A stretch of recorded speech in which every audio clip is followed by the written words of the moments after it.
I so nailed his ass. I so nailed that. God damn it. No white guilt. I could get the best of both worlds. If there's anything ever that's like, rationed by race, I can say, well, I identify as black. What he actually means is that he knows when he looks out at society, and this is what I said on Sunday, and he's verifying it for us in this interview, and as Heidi pointed out with all of her timestamps that she sent me in his personal standalone videos, that he knows exactly the lay of the land is anti-white, and that if you are anti-white, you can benefit by being so. And so he does that. He knowingly, consciously, proudly says he's anti-white because he personally benefits. He outright tells you. He's not based in one of us. He's the exact opposite. If the content creator organization leader of your choice is telling you to bring home a pit viper because pit vipers are on our side, and now it has stung a family member, they're dead, and another one has a gangrenous arm from another bite, do you keep listening to them? If they can't even tell the difference between a pit viper and an ally, come on. But the biggest form of systemic racism is that the school systems are a complete failure for Black Americans, but anybody who's poor in inner cities and Black places. So it's not entirely a Black thing. But to me, that's the biggest issue maybe in the country. So we've talked about the school thing. We built schools. We turned them over to other groups of humanity, and then they make of them what they're going to make of them. But yet Scott Adams would say the problem is that they have bad schools. Even when you look at places like New York, Washington, D.C., where they each student per pupil is twice, 3 times, in my opinion, check it out for yourself. Look at the numbers for yourself. I might be wrong.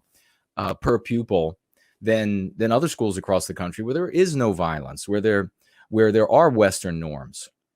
The school system specifically for the underserved community.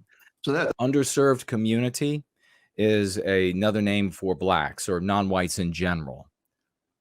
Underserved, frontline community. You've heard all of these before.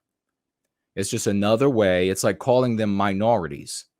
It's another meme pathogen. You never call non-white people minorities. You never call them underserved. You never call them frontlined. All of that is created as psychological warfare to make you feel in your own thinking and with those you talk about these subjects with, as though you're dealing with a vulnerable person or a very vulnerable group of people who can't defend themselves, can't better themselves on their own, that they need, in fact, your help.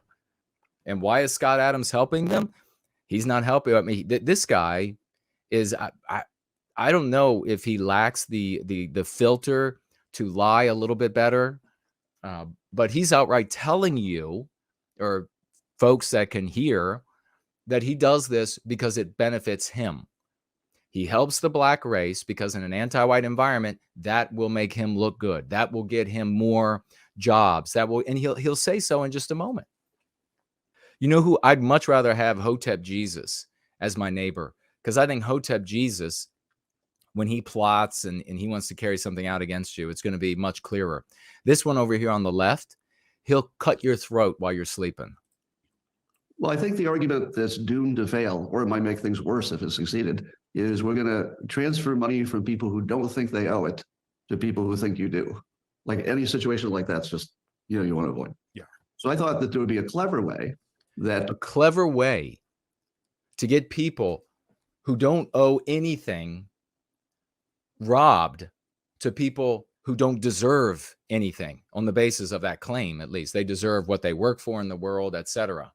But here he is. He's like, I've come up with a much better way to fleece the white race. Both conservatives and the left and the Black community would all say, okay, we weren't thinking of it that way, but that could work. And it goes like this. Especially the Republicans, if they could work with the Black community to focus on education, whatever that takes, some say homeschool, some say funding schools, it's probably all of that, plus teachers unions. But if they could concentrate on that one thing and just make this agreement, we're going to save the next generation of Black kids, but we're going to save everybody who's in that situation at the same time. But we're going to do it because it's right, for reparations, et cetera. If you do it that way, then the black people who would be benefiting, at least next generation, because it wouldn't be so useful for the current people, but the people who are part of that would be part of something pretty great. So you see his great scheme is to, by way of the federal government, force white Americans, because he knows that the majority, or at least he believes, I don't know for sure, you'll have to look at the data for yourself, the ear is against the door, that the vast majority of tax dollars are produced by the founding stock of the United States. And so if you just pilfer those tax dollars, well, then it's almost all from them. Yeah, it's going to be some from other groups, but it's mostly from white people. And so keep thinking reparations here. And then we take that giant sum of money that, think of all the things that it could go to, right? For the good of everyone in society, right? But no, we're going to just pilfer it. And we're going to say, we're going to put it to the entire generation and thereafter of blacks, for whatever, I don't know if he's thinking 2 generations or whatever of them, so that they have the most sterling education possible. But he tacks in there anybody else who's in that situation. So what he's saying is, well, if there's some white people, or if there are some Hispanic people, or if there are some Asian people that also are so poor and we let them in, then it's not totally a white being fleeced for black people scenario, even though it is. If it's 98% black kids that get the best education in the world, then, and again, where's that money coming from, and who's having to do without it, and all and on and on, trying to go quickly with this. But if we do that, then we will have paid back the black race. Notice how he's a millionaire, lives in a really nice place, but so that means he holds on to his money. He makes wise investments, but he will happily villainy signal your dollars into oblivion. So something I think is important as the civil rights movement. Now, the civil rights movement didn't work because only black people were protesting, right? It required a lot of white friends. So this is the perfect situation. But if we focus on how do you transfer money, I feel as if all those committees that are being formed, to study it, that's how white people make a problem go away. Blaming white people again. Like I hate to tell you, that's what's going on. Look.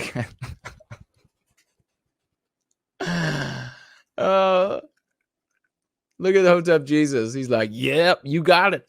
White people just making the problem go away. But that is nothing but to make the problem go away. Like everybody who has any experience in a organization, in a company, if you want to make it go away, just say you got to study it, form a group. California was just studying it, right? They put together panels. And by the way, on these panels, it's not all white people. It's all anti-white, but it's definitely not all white people. And what did they just conclude in California? What was the recommendation? 3 million a black person or something like this? I wouldn't call that making the problem go away. Right. That'll make it go away. Yeah. And you could guarantee that they would come up with something so unpopular with the public that it couldn't possibly work. Mm. So, the committee is really it's a fake out. But if everybody. Yep. If you go to the public and you say, hey, we're going to take from you, give to them, that's too obvious. We have to, as anti-whites, we have to really be cunning, devious in the way we steal this from white people.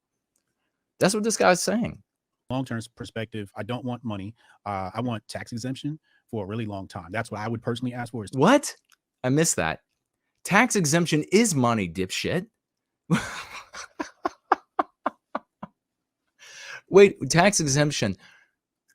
Hold on, I'm curious. Tax exemption in a form of reparation from tax exemptions from income tax, all tax, corporate tax, and income tax. If I own a company and I'm the majority owner of that company. Okay, what a surprise! So this is already happening, but of course the ear is against the door. Please go out there and look for yourself to see if these programs already exist for non-white business owners to have tax forgiveness, loan forgiveness, grants, and things like this. Just look into it for yourself. If it's there, then you can be horrified by it. And if it's not, then no white guilt got it wrong. But what happens when you give a business owner tax exemption? That's free money. What happens when you give them grants? What happens when you forgive loans from the federal government? The federal government doesn't make money. It takes yours. Remember, those business owners put the other business owners out of business because you can't compete if you're in business when you have to pay taxes. It's not only the taxes themselves, but it's all the bureaucracy and it's all your time as a small business owner that has to go into ensuring, and let me tell you, it's a shit ton of time and number crunching, ensuring that you are right with the IRS because they ruin lives and everybody knows it. We see it every time. So when you have one business owner here, might have the best idea, might serve the community the best in any number of widgets or services that you buy, that Black people out there have to buy, services they have to use. When that business owner who might produce the best widget and service can't compete with the non-white business owner because the non-white business owner is just got money to spend like there's no tomorrow and time to spend like there's no tomorrow, the white business owner in this case simply goes out of business. What else does it do when it comes to economics? It disincentivizes investing in white business owners and ideas by white inventors and the like. And the investment, but it also disincentivizes those people from getting involved, from inventing things, from starting businesses. Hey, I know the best way to serve a burger now. I know there's a better way to serve a burger now than it's been ever before. I got it in my head and it will work. But you know what? I can't even get started because I'm going to have to pay taxes. I'm going to have to pay back my loans. I'm going to have to spend all the time preparing taxes, etc. And this guy's acting like, well, no, it's not money. You're not giving me any money. What are sales called, dumbass? Yeah, I have no opinion on that, except everybody should be treated as individuals, period. And from a constitutional legal sense, everybody has to be treated the same, period. So those things I think everybody agrees on. Yeah. The second thing I said that was controversial, and I think some of the context got lost, if you're not in a constitutional legal sense and you're not talking to an individual, then for career maximization or life maximization, you might want to avoid people you think have a bad opinion of you. I'll give you some examples. Okay, so here's the context. In a nutshell, it's that what he's saying is when he was speaking to white people and saying, stay the F away from Black people, he's saying that do not go places where your environment is going to not benefit you. He's a radical individualist. That's what he was believing before. This is not some new kind of an excuse. The issue is that for white people, there are no environments that benefit us, especially white males. The white females, you can still get on your back and still throw your legs open for anti-whites of every race. You can still occasionally get your, or not occasionally, but less and less is the case. You can still get your promotions. You can still get the job on the basis of being a female. But white guys, there's no place that we can go where the environment can favor us because the whole machinery of Western civilization will come down on that environment and destroy it to dust. If a man said to me, I've got a job offer, 2 places. One of them, it's a lot of men work there and I'm a man. And then another one where it seems like all the executives are women. So I got a suspicion that they wouldn't want to promote a man. So they asked my opinion. What would I say?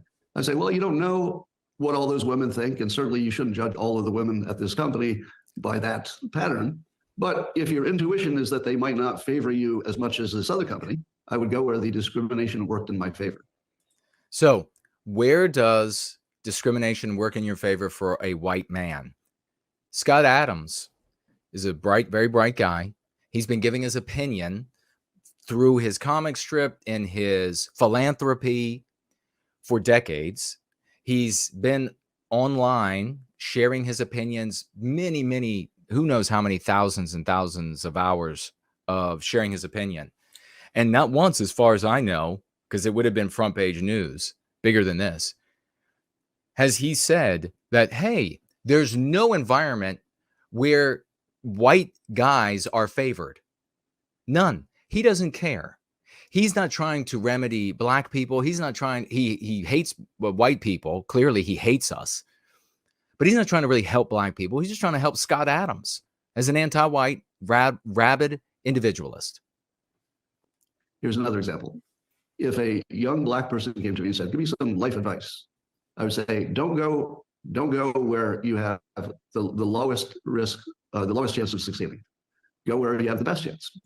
And where's his lowest chance of succeeding? Well, if there is such a thing that white people produce, it just kind of comes off of us as a scent, systemic racism, then there's no place he can go. None. Best chance at the moment is you stay in school and try to get a job at a big Fortune 500 company that's trying to balance out their diversity. So he's well aware.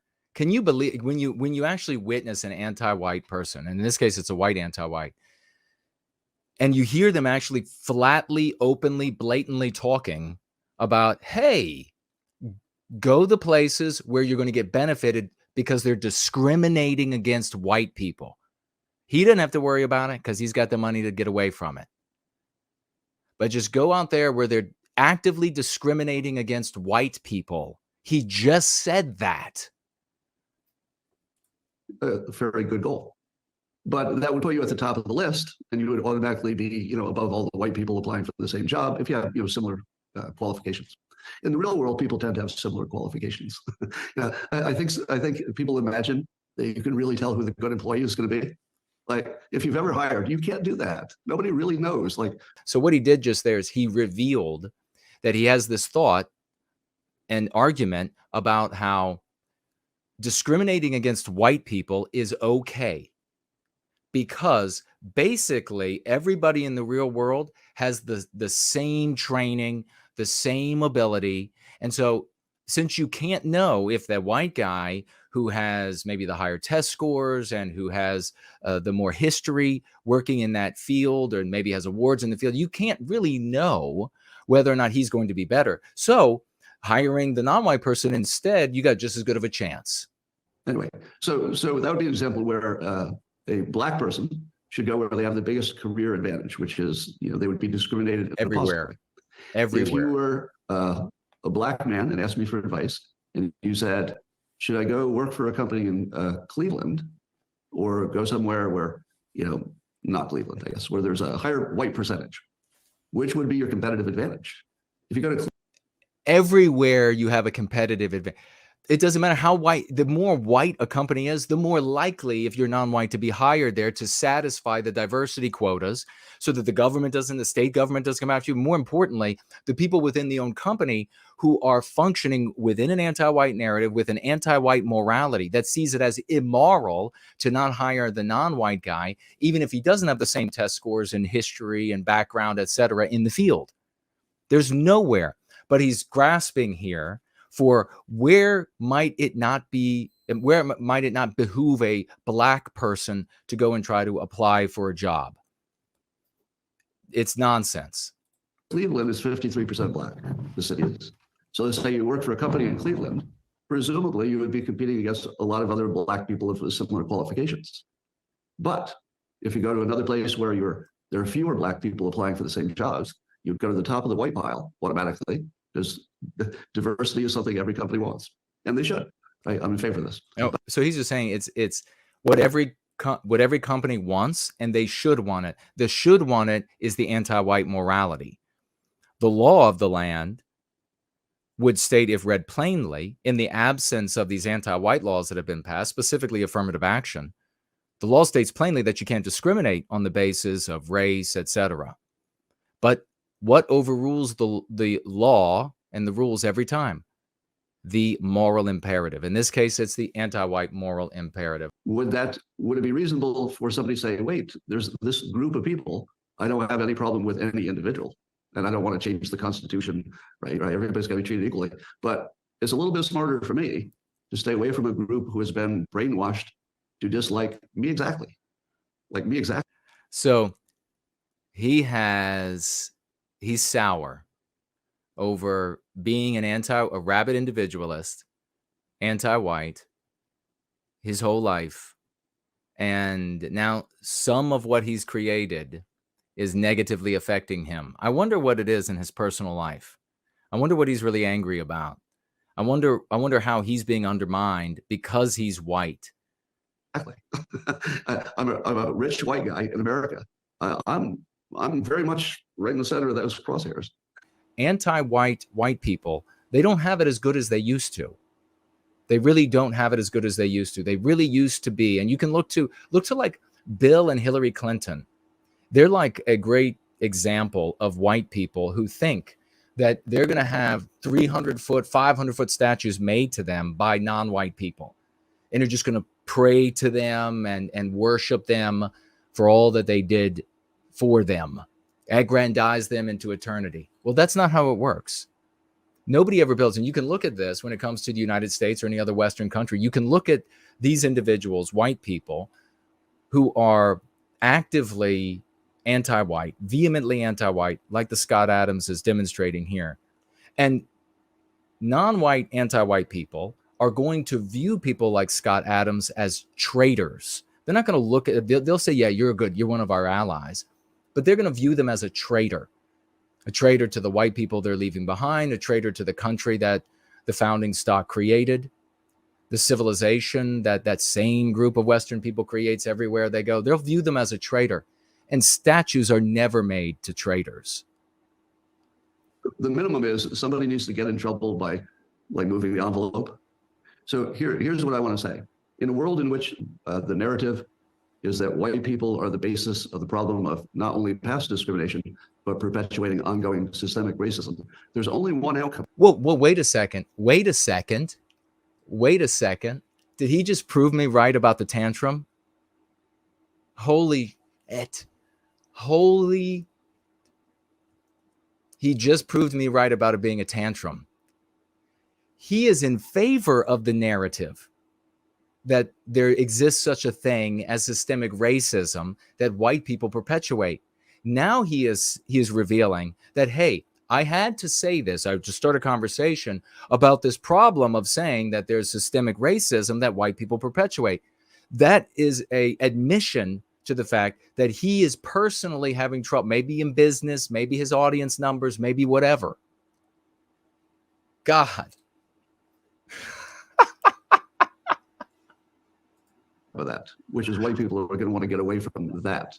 So I would broaden the conversation to say it's not about black people, it's about woke people too. So if you're concerned about the woke taking you down, you want to stay away from woke people. I'll give you an analogy. Well, he is struggling here. He has just revealed it. And you all know that now. He just revealed that he was throwing a tantrum. And now he just took it another step further in the revelation about woke people. So he's a full-time, his whole life supporter of the idea, anti-whiteism, that there's this systemic racism. And when that benefited him over his life, saying that and upholding that position as a radical individualist, he loved it and he employed it and he promulgated it. And he excluded white people who he should have been making recommendations for or should have hired. And he excluded white or more white, maybe orphanages or whatever, so that he could put his money, villainy signaling, anti-whiteism everywhere he goes, and personally benefit from it. Now, however, this systemic racism out there that he's supported his whole life, that it exists, is somehow in some ways undermining him. So he threw a tantrum about it. He finally, it strikes me that this has been probably a problem for a handful or more of years for him, suffering the consequences of the ideology that he endorsed as it incrementally the society gets increasingly anti-white and sacrifices the white anti-whites because that's part of the ideology. He's seeing that happen to him and he's thinking, Jesus, this is hurting me now. Then sees this poll and throws a tantrum. God. So, in a world in which people are learning that white people are bad, it doesn't seem crazy that white people would want to avoid. I so nailed his ass. I so nailed that. God damn it. Man, I'm good. I so nailed his ass to the fucking wall. He 100% is revealing right here, every sentence that comes out of his mouth, that, well, now this anti-whiteism is hurting me. Now it's hurting me. And so I just threw a tantrum, and now I have to deal with this. Now I got to say it's about expanding the conversation. So anti-whiteism is good. Anti-whiteism is totally good. I'm Scott Adams right now. Anti-whiteism is totally good. It's great. It's great. Just watch me spend my money on it and get tenfold back. Watch me spend my money on it and get praised in newspapers across the country. Watch me spend my money on it and watch my sub counts go through the roof as the anti-whites trick that algorithm to bring people over to watching me, no matter how fucking boring I am on my live streams. I love it. Love the anti-whiteism. But wait a second. Slowly getting worse for me. It's slowly starting to hurt me. And y'all wonder, like, when is that going to happen? When are all these white people who are part of this anti-white superstructure, when are they going to start getting eaten alive by the ideology that they have forced upon us and the consequences of the ideology that they have forced upon us? Well, my friends, increasingly, it's happening. Scott Adams won't be the first. Let that be the big lesson. The two big lessons, what I'm saying right now, and the fact that Jason's right once again.